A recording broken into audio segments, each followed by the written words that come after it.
자, 할렐루야.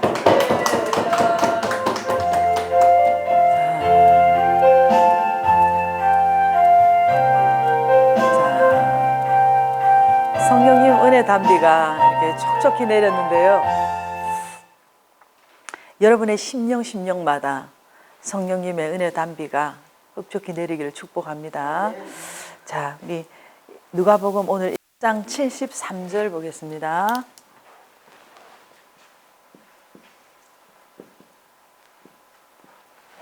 자, 누가복음 1장 73절에 곧 우리 조상 아브라함님에게 하는 맹세라 그랬습니다. 자, 그 지난주에 했던 그 앞에 절에 보게 되면 우리 조상을 긍휼히 여기셔서 그 거룩한 언약을 기억하셨으니, 자, 그렇게 말씀했는데요. 그 거룩한 언약이 바로 오늘 우리 조상 아브라함님에게 하신 맹세라는 것입니다. 자, 전 세계적으로 볼 때 조상 숭배를 가장 많이 하는 나라가 아마도 그 공자의 유교 사상 영향을 받은 중국이 아닐까요? 물론 우리나라도 이렇게 믿지 않는 분들은 뭐 명절이 되면 차례도 지내고 또 부모님의 기일이 되면 제사도 지내고 이렇게 하는데, 뭐 일본이나 베트남 같은 그런 나라들도 조상을 기리는 그런 전통이 있습니다. 자, 근데 우리나라도 보면은 나라에 큰 공을 세운 분이라든지 이런 분들은 사당을 만들어서 또 제사를 지내기도 하고, 자, 그렇게 하는데, 이렇게 우리 가문들마다 보면은 그 조상들의 업적을 기리고 그분들의 어떤 업적을 어떻게 보면 좀 과장을 해서 영웅화시켜서 그리고 자기 이름을 뭐 누구의 뭐 몇 대 손 이렇게 이야기를 하면서 굉장히 자랑스러워하기도 합니다. 물론 족보를 통해서 조상들의 업적을 살펴서 배우고 또 조상들의 어떤 달란트 이런 것들, 뭐 예를 들어서 또 어떤 뭐 학문 계통이라든지 뭐 예술 계통이라든지 무예 계통이라든지 뭐 의료 계통이라든지 이런 부분에 대해서 어떤 조상들에 대해서 이렇게 배우고 본받는 것은 좋지만 제사까지 이렇게 지내는 것은 옳지 않다고 봅니다. 자, 오늘 본문에 우리 조상이라고 했는데요. 성경에서 이렇게 우리 조상이라고 이렇게 언급을 한 것은 하나님께서 어떻게 그들을 선택하셨고 어떻게 그들을 훈련하셨고 인도하셨는가를 우리가 거울 삼고 배우는 차원이지 이렇게 유교적인 성향과는 다른 것입니다. 지금도 이렇게 이스라엘에 보면 유대교들 있잖아요. 유대교들은 이렇게 보면 특히 이렇게 모세 오경을 가장 중요하게 생각하는데 뭐 아브라함님이라든지 이런 분들을 굉장히 존경하고 그분들을 우러러보고 귀하게 여깁니다. 자, 오늘날도 여러분 가문에서 뭐 대통령이 나온다든지 장관이 나온다든지 어떤 뭐 시장이 나온다든지 이렇게 되면은 굉장히 그 가문이 영광스럽게 되지 않겠습니까? 그러나 우리는 그보다도 여러분 가문에 크리스천 리더가 나와서 하나님의 이름을 높이고 영적인 가문으로 세워갈 수 있기를 바랍니다. 자, 그래서 우리 크리스천들의 족보는 이런 어떤 헬레니즘적인 이런 족보, 다시 말해서 세상적인 이런 족보가 아니라 히브리즘적인 족보, 성경적인 족보, 이런 족보가 이루어져야 된다는 것입니다.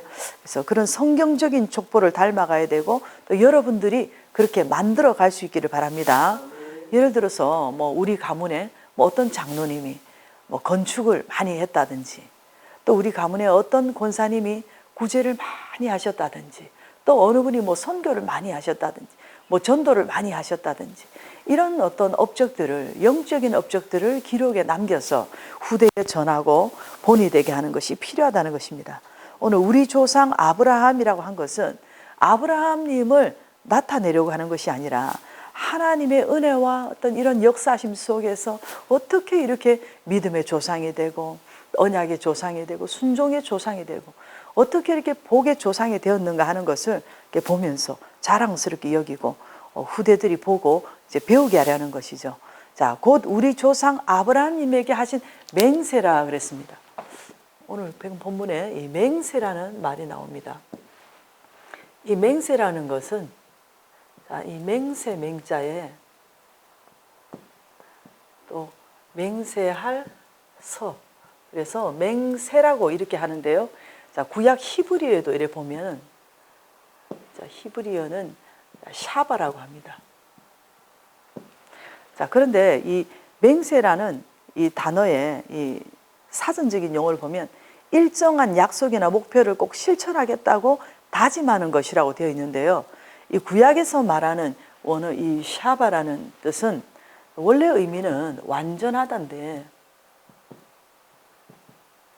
이 샤바는 7번 말하다, 또 7번 되풀이 선언함으로써 간청하다. 7번 되풀이해서 간청하다, 이런 의미가 있고요. 또 또는 뭐 엄중하게 이런 뜻도 있고, 또 서약하다. 자, 성경에서 보면은 이 7이라는 숫자가 하나님을 의미하는 완전수지 않습니까? 그렇기 때문에 자, 하나님의 맹세는 완전한 맹세다라는 그런 의미가 있는 것입니다. 그런데 구약에서 말하는 이 서약, 구약에서 말하는 이제 서원이죠. 이 서원이라는 것은 자, 구약에서는 주로 이렇게 이 맹세가 서원을 의미하는데요. 삼손님의 그 나실인 서원이 있잖아요. 그런 것인데, 자, 여러분, 이 서원, 이 서약이라는 것은 우리가 경솔하게 막 해서도 안 되지 않습니까? 서약을 해서 하나님 앞에 서원을 해서 지키지 않을 때 그것이 나에게 징계가 올 수도 있고 나에게 굉장히 화가 될 수가 있는 것입니다. 그러나 서원을 하지 말라는 말씀은 없지 않습니까? 서원을 해서 예를 들어서 한나님 같은 경우에 서원을 해서 자식이 없었는데 아들을 받았습니다. 그 서원을 끝까지 이행을 했을 때 큰 복을 받은 것을 볼 수 있는데, 이 서원이라는 것은 하고 지켰을 때 굉장한 복이 되는 것을 볼 수 있습니다. 자, 헬라어로도 보면은 옴니오, 하나님께서 이렇게 맹세하셨다는 것은 옴니오, 이 헬라어로는 신약 헬라어에서 그리스어로 옴니오라고 하는데, 이건 역시 맹세하다, 선서하다, 선언하다, 선언하다, 이런 의미가 있습니다. 따라서 이 맹세라는 것은 어떤 그 약속이나 언약보다도 어쩌면 더 강한 표현으로서 하나님의 언약은 곧 하나님의 선서고 선언이기 때문에 매우 확실하고 분명하게 이루어진다는 뜻입니다.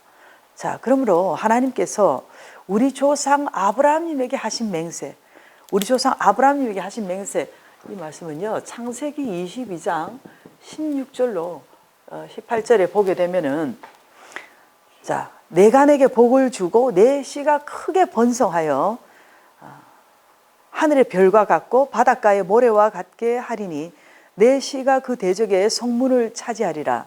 또 내 씨로 말미암아 천하 만민이 복을 받으리라 라고 하신 이 말씀과 같이 아브라함님의 후손의 그 원수들은 멸망할 것이고, 또 아브라함님의 후손들은 이 아브라함님의 순종으로 말미암아 복을 받게 될 것이라고 하는 하나님의 이 맹세, 바로 약속이 되는 것입니다.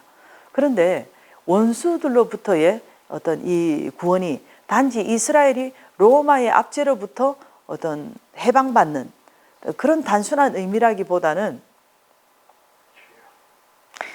아브라함의 자손이 받을 그 믿음으로 말미암아 죄에서 해방되고 구원을 얻게 된다는 영적 구원의 의미가 있다고 볼 수 있는 것입니다. 자, 오늘날 이스라엘 백성들이 그들의 조상 이 아브라함님을 무척 존경하고 이렇게 배우듯이 오늘 우리들도 우리의 영적 조상 이 아브라함님을 여러분들이 본받고 아브라함님 닮은 이런 신앙생활을 해서 하나님께 영광 돌릴 수 있기를 바랍니다. 자, 한마디로 하나님은 언약의 하나님이시기 때문에 언약의 백성들인 우리들도 반드시 이 언약을 지켜야 되는 것입니다. 그러나 우리 인간들의 언약은 어떻습니까? 우리 인간들의 언약은 완전하지 않잖아요. 사람의 언약은 세속적이고 또 언약을 해놓고도 언제든지 잊어버릴 수가 있습니다. 그러나 우리 하나님의 언약은 완전하시고 하나님은 결코 언약을 망각하시지 않으시고 기억하시는 하나님이기 때문에 하나님의 언약은 완전하다는 것입니다. 할렐루야. 오늘 예레미야 33장 3절에 우리 하나님께서 말씀하셨습니다. 너는 내게 부르짖으라. 내가 내게 응답하겠고 내가 알지 못하는 크고 비밀한 일을 내게 보여주리라. 이렇게 우리 하나님께서 우리에게 기도에 대한 어떤 응답의 이 언약을 주셨습니다. 자, 여러분이 과거에 했던 기도들을 한번 생각해 보십시오. 아무리 힘들고 어려웠다 할지라도 그래도 지나서 보면은 여러분이 기도 다 응답되지 않았습니까? 자, 여러분 한 걸음 더 나아가서 우리 하나님께서 우리에게 주신 가장 크고 복된 귀한 언약, 바로 아브라함님에게 하신 그 맹세, 예수 그리스도님을 보내주신다고 하신 바로 그 약속입니다. 자, 여러분 우리 하나님께서 삼위일체 하나님께서 천상회의를 통해서 만인류의 구속을 통해서 예수 그리스도님을 또 십자가에 피 흘려 죽으실 것을 이 언약하신 것에 대해서 우리 예수님께서 너무 힘들다고 그 언약을 저버리셨습니까? 그렇지 않잖아요. 예수님께서 왜 제가 그 큰 희생을 해야 됩니까? 그렇게 하지 않으셨잖아요. 그런데 오늘 우리는 어떻습니까? 왜 제가 그렇게 해야 됩니까? 왜 나만 그렇게 피해를 봐야 됩니까? 왜 우리가 그렇게 다 손해를 봐야 됩니까? 우리는 그렇게 하지 않습니까? 자, 여러분 오늘 오늘 여러분들이 기억할 것은 그겁니다. 자, 우리가 사람 앞에서 하는 언약은 물론이거니와 하나님 앞에서 하는 언약도 우리가 때로는 못 지킬 때가 있지 않습니까? 자, 그런데 우리 예수님께서 말씀하셨습니다. 마태복음 5장 34절에 우리 예수님께서 도무지 맹세하지 말지니, 도무지 맹세하지 말라고 말씀하셨습니다. 이것은 못 지킬 약속은 하지 말라는 것입니다. 그러나 여러분 그 약속을 지키지 말라는 의미보다는 그만큼 그 약속의 소중함과 그 진실성을 강조하신 것입니다. 자, 우리 예수님께서 하나님께서 언약하신 그 말씀을 이루기 위해서 그 100건이 넘는 무거운 십자가를 지시고 골고다 언덕을 오르시면서 끝까지 그 언약한 것을 이루시고 십자가에서 죽으심으로 말미암아 그 우리에게 속량의 그 언약을 완성해 주신 것처럼 오늘 우리들도 하나님께 언약한 것에 대해서 반드시 그 언약을 지켜서 여러분 하나님의 그 언약에 대한 큰 보상과 복 받으시기를 주님 이름으로 축복합니다. 자, 이 시간 이 말씀 기억하면서 언약의 백성답게 우리가 언약을 지켜서 복 받게 해달라고 우리 주님 한번 부르시고 기도합니다. 주님 은혜와 사랑에 감사를 드립니다. 아버지 하나님, 우리 예수님께서는 아버지 하나님의 그 약속하신 그 구속 언약을 이루시기 위하여서 십자가에 못 박혀 피 흘리시고